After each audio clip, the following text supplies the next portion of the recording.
Freddy's classic American treats, made with freshly churned, rich and creamy frozen custard. Welcome to Freddy's Frozen Custard and Steak Burgers, the taste that brings you back. So now that you have your heart set on Freddy's, all you need to know is how to get there. That part is easy. Just go down Highway 200 in Ocala east of I-75. Then look for the giant frozen custard cone on the wall. Broadcasting from the Paddock Mall Studios, this is WOCA, Ocala, Gainesville, The Villages, 1370 AM, 96.3 FM, The Source.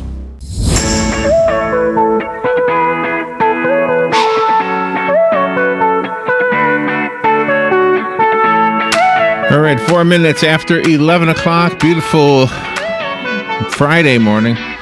When was the 50th anniversary of Woodstock? It was last week, right? Last week. Uh-huh. So I was just a couple of years too young to really be part of that. But in spirit, I was part of that. And I was right there on Long Island. I knew a couple of some of my friends had older brothers that went. And gosh, they came back with these great stories. And I had my ears glued to the radio. I think the radio station in New York City played the whole album one night. Mm-hmm. And I could, of course, hear it. And so let's talk about this era a little bit. One of the things that came out of that era was all these people you heard about that were hitchhiking across Europe. Remember all those stories? Oh, yeah, I do. All right, well, let's find out. We got F.T. Burke on the line. He served as a systems engineer and project manager in the high-tech sector. That doesn't sound like a hippie, does it? And no. Steve Reifman, nicknamed Woodstock, is an attorney and a businessman and an author. The book is called Wanderer, The Ultimate Hippie Trail Journey, a novel inspired by true adventures in the life of Steve Reifman. Oh, it's based on his life. I love this book. Good, and I got two lines here. I hope I don't get too much feedback with two lines. Good morning, gentlemen. How are you both? Good morning. Good morning. This is Steve. Doing great. Oh, Steve. Okay, I got you. You're the louder one. Okay, I have to lower you a little bit. Steve, where are you? Where are we right now? We're in Southfield, Michigan, on the 15th floor of an office tower in my law offices. Oh my gosh! So you went from hippie to lawyer. Yes, I did. I always had the idea of being a lawyer, but I fortunately didn't get into law school and decided I would hit the road after spending my 3 days at Woodstock, which was just incredible. You started talking about that. Yeah. And that really is a kickoff for our book. We start a little bit of a scenario with our wanderer with his mom, and then all of a sudden he's off to Woodstock. And then the following year, our wanderer hits the road and spends a whole year coming from New York City, getting over to Europe, and then really wandering about 3 continents and making it back home somehow or another, weighing about 114 pounds. FT, starting at 165. FT, are you there? Yes, I am. Oh, there you are. Okay. So how did you guys meet? We met about 10, 12 years ago. Steve had a client and lived above me in an apartment, and he came and knocked on the door, and I was wearing a hat from New Zealand. I'd just been traveling down under, and Steve started talking to me about his travels, and we've been friends ever since. Oh, wow. And are you the same age? No, we're about a 13-year difference. Oh, okay. And so when did you decide to make your life into a novel rather than just simply a memoir? Well, what happened was I kept a pretty copious handwritten journal during that 1 year travel, and it was full of adventures, and I think that you can see by the fun in the book there was some pretty crazy things happening on the road that year.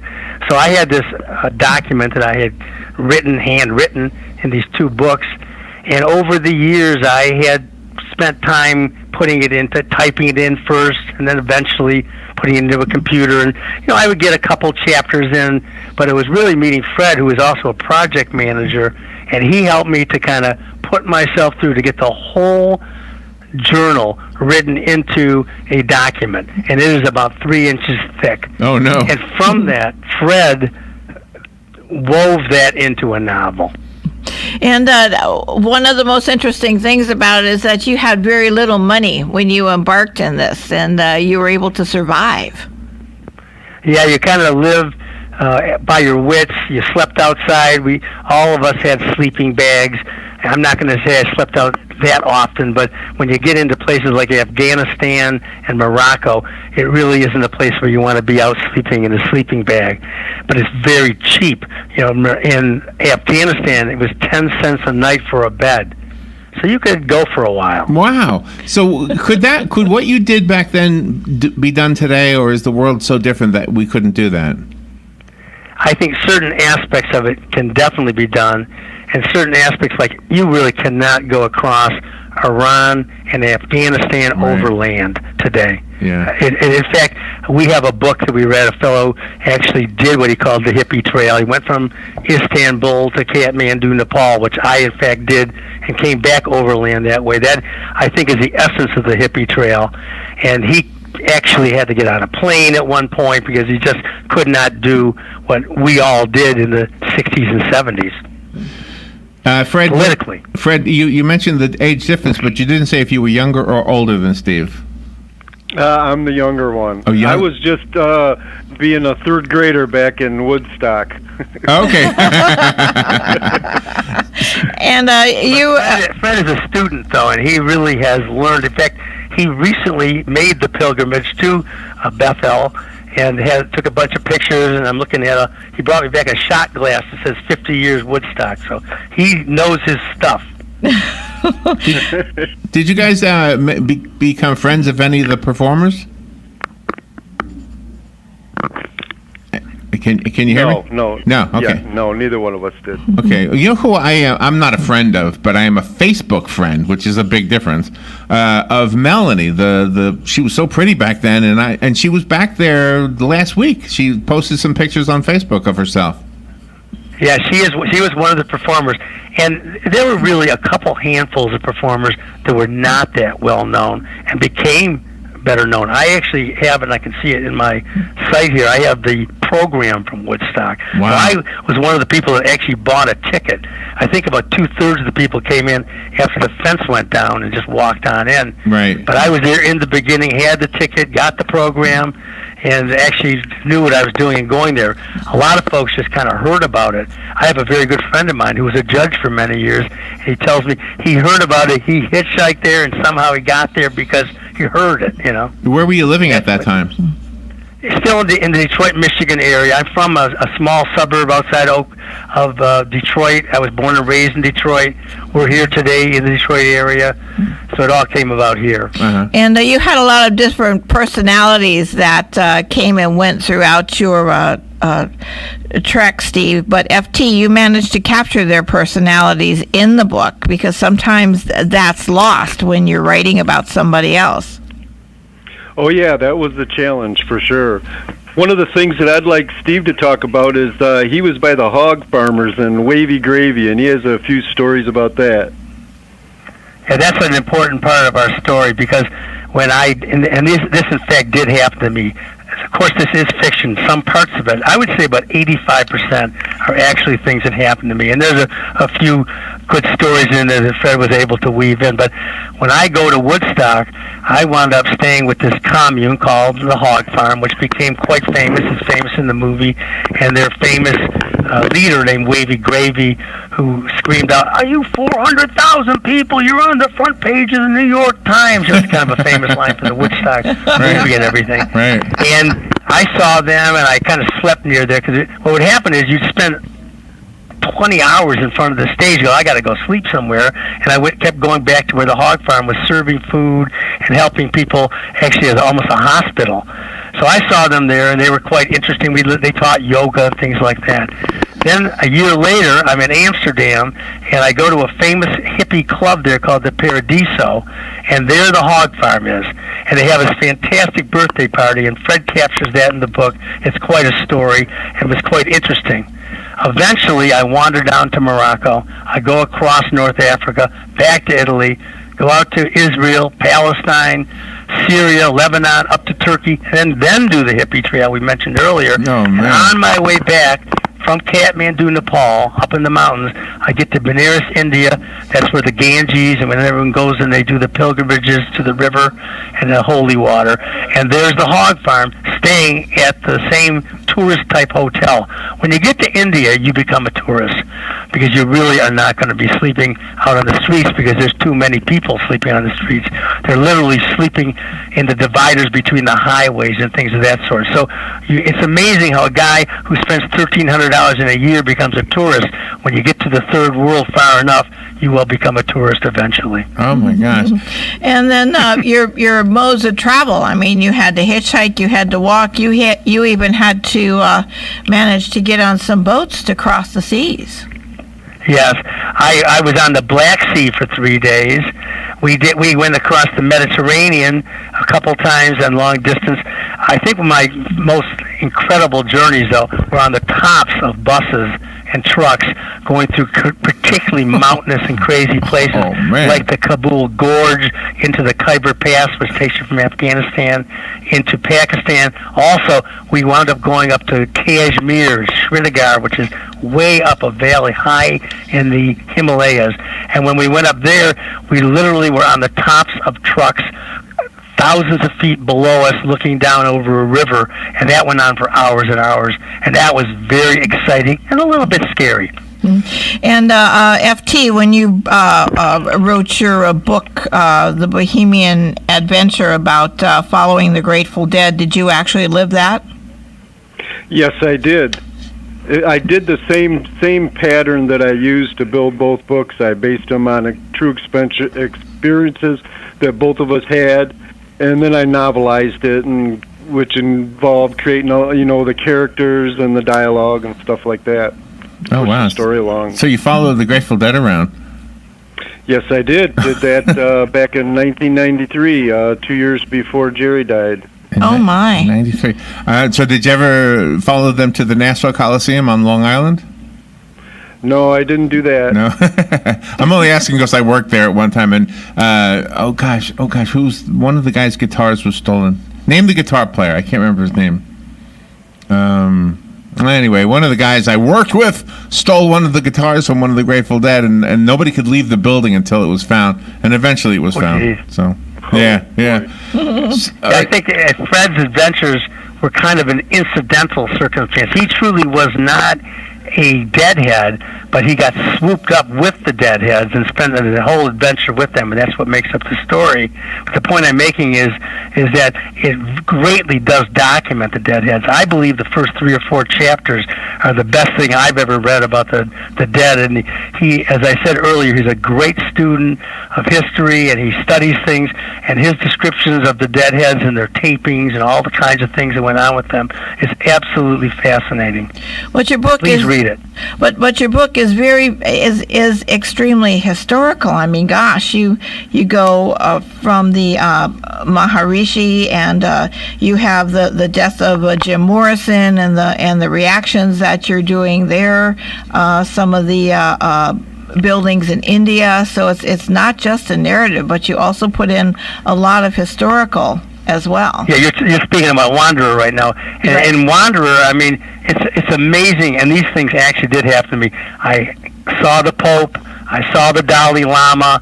I went through a pilgrimage festival with the Islamic people in eastern Iran, and just had these incredible experiences with religious figures and temples and things of that sort. I was actually in the Umayyad Mosque in Syria, where John the Baptist's mausoleum is literally the center of the mosque, and sat there and saw 1,000 prayerful people come in, bending down in front of us. We weren't technically supposed to be there. Don't tell my brothers and sisters in the Muslim world, but they actually asked the foreigners. We were there on a tour, and then as the day evolved, and all of a sudden they went, "Okay, you Western tourists, get out of here." Well, we kind of slunk off and decided we were going to sit there and be part of the prayer service. That was fun and interesting and a little scary. So you're telling us all the physical stuff. I want to know where you were mentally. Like, where was your head at? You kind of use a hippie term. Were you were you influenced by pop culture in any way? Were the places you went to sound almost like the places the Beatles went to? So were you also influenced by the Beatles or anything? 100%. The Beatles is one I dedicated my portion, my participation in the book to the Beatles and my brother, who sent me a few dollars and encouraged me. But the Beatles, they made everything in those days. Everybody was affected by them. The fact that they went to India, and then of course you got Crosby, Stills and Nash going down to Morocco, and they had the Marrakesh Express was one of the big songs from Woodstock and of the day. So we were living these things, but we missed the culture so much. That was the price you paid. You got freedom, you got exotic stuff, but oh my gosh, did we miss music. And there were certain times where you find these mother loads of Western music. One time we were in the hashish country in Lebanon. Baalbek is the city, and we go up there, and these guys take us to a pool hall of sorts. They had every Rolling Stones single stacked up, every Beatles single. Wow. They had a lot of Motown music. I'm a Motown Detroit guy, so I love carrying that forward too. We found Motown in splashes and splishes here and there when you went, and when you did, you loved it. And then the final thing was to get all the way to Kathmandu, Nepal, and find this whole treasure trove of Western music. I was reading another book recently where they were talking about those hippie days, and it was Van Morrison, Astral Weeks, and they played this certain music over and over, and it was just amazing up in Nepal, where they had Western food, cheese omelets, and they had porridge and wonderful foods, and the Western music, and of course hashish stores. In fact, if you didn't want hashish, you can go into the drugstore and buy anything you want, because they didn't even ask you for a prescription. So there was a lot of rascally things going on up there. So were you politically influenced by the same culture, or or maybe another question, made two at once, I guess. Did you play guitar? Did you get influenced as far as that area goes? I played the harmonica, but not great. And I also played the guitar at home, but I decided I would never carry one with me because it was too burdensome. So I eventually got to the point where I started playing flutes, more like for quarters, and I lost my flute, and this is depicted in the book. I ultimately tie a flute around my neck so I wouldn't lose my flute, and I wore that for months and months, and when I felt like picking up a tune, I would play. But it was more kind of a mystical, Eastern kind of a music that kind of fluttered out. Probably it wasn't even identifiable, but that was my musical contribution. And politically, the whole Vietnam War thing that was going on, what were your thoughts, and were you influenced by, again, pop culture? Absolutely. I spent 4 years in undergraduate school because I had to have a 2S, where you were allowed to not be drafted and not be subject to the draft.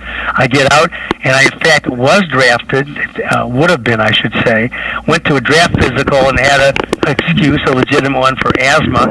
And it was that point, though, that let me free, really. And freedom is a huge part of this book because it deals with a guy who really doesn't have any particular place to go, no real reason to come back home, and can, in effect, wander about. And FT, how did you go from having a very analytical mind to a very creative mind? Because that part had to have been suppressed during your high-tech days. Oh yeah, I've always been writing, even during those days. And I got into my 50s, and I was like, okay, I've been writing on the side for about 20 years. Now it's time to put some of these stories into books. And so that's what I've been doing.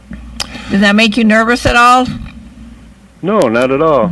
Pretty excited about it, actually. Oh, that's wonderful. Do the experiences? In fact, the way we wrote this book is quite interesting because Fred, we hired an editor-publisher, and Fred worked with her to produce The Bohemian, and then he came to the next project, which was to take something that wasn't his whole cloth, and he had to make it into cloth because he had the ingredients, and he did that.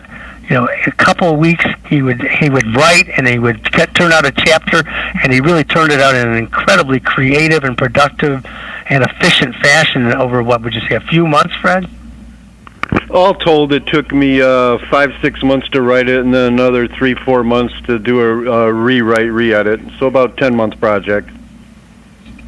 And Steve, but it was like he did it like a machine. In effect, though, he really took it on and kind of chewed it up and spit it out.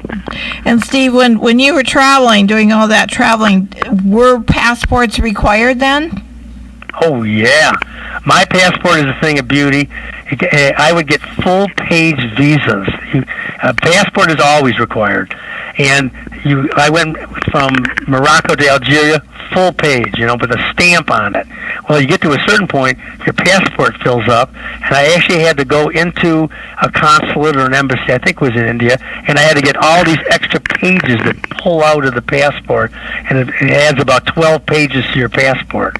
So yeah, the passport is a very necessary. You don't get anywhere without a passport. Borders were always almost a hassle, and I was searched, I was questioned, I had to get a shot going into Turkey for cholera or something because I hadn't had one, and I was traveling with a fellow. First they stuck the needle in his arm, then they stuck it in mine without even cleaning it. I was kind of at the end of the earth and went, okay, and nothing happened, but there were some scary things that happened on the journey. Mostly it was fun, frolic, people were wonderful, a lot of generous people, and then there were the scary times. And then you also bring up Haching Camels. Oh, yes. When I was in Israel, I stayed on a kibbutz, and normally the Israelis don't even have camels, but they had a small petting farm, and they also had a motel on this kibbutz. It was up in the Upper Galilee called Yelet HaShachar. And as a part of this petting farm, they found a baby camel on the desert, out in the Galilee someplace, and they had him there, and we called him Clyde.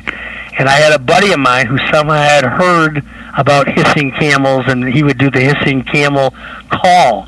And I was actually riding on the back of this camel, fooling around, and he starts hissing, and the camel takes off on me, and I'm holding on to the hump, sliding off, and my Dutch buddy is laughing his butt off. Oh, my gosh. You should have seen your face. Yeah, I thought I was going to die.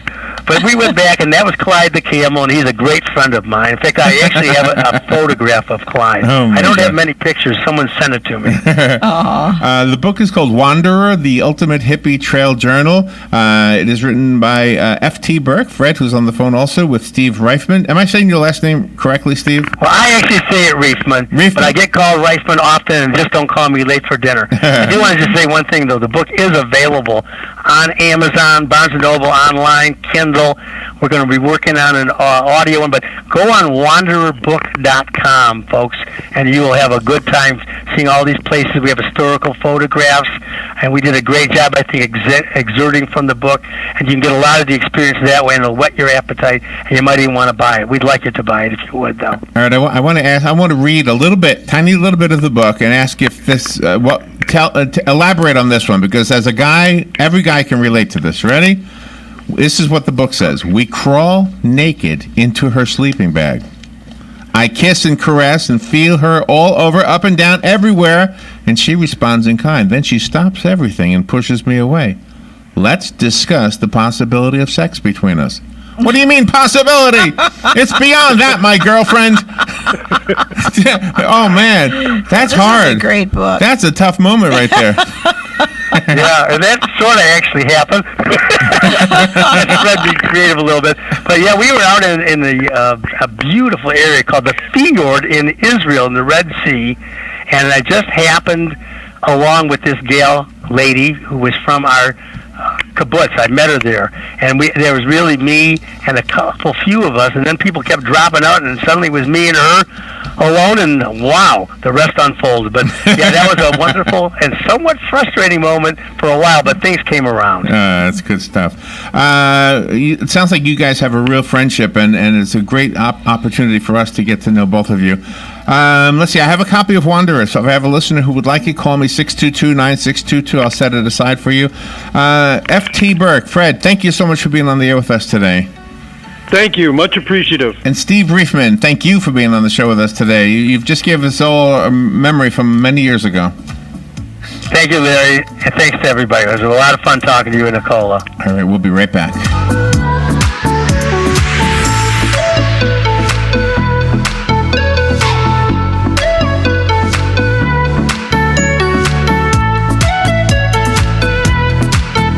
Broadcasting from the Paddock Mall Studios, this is WOCA, Ocala, Gainesville, The Villages, 1370 AM, 96.3 FM, The Source.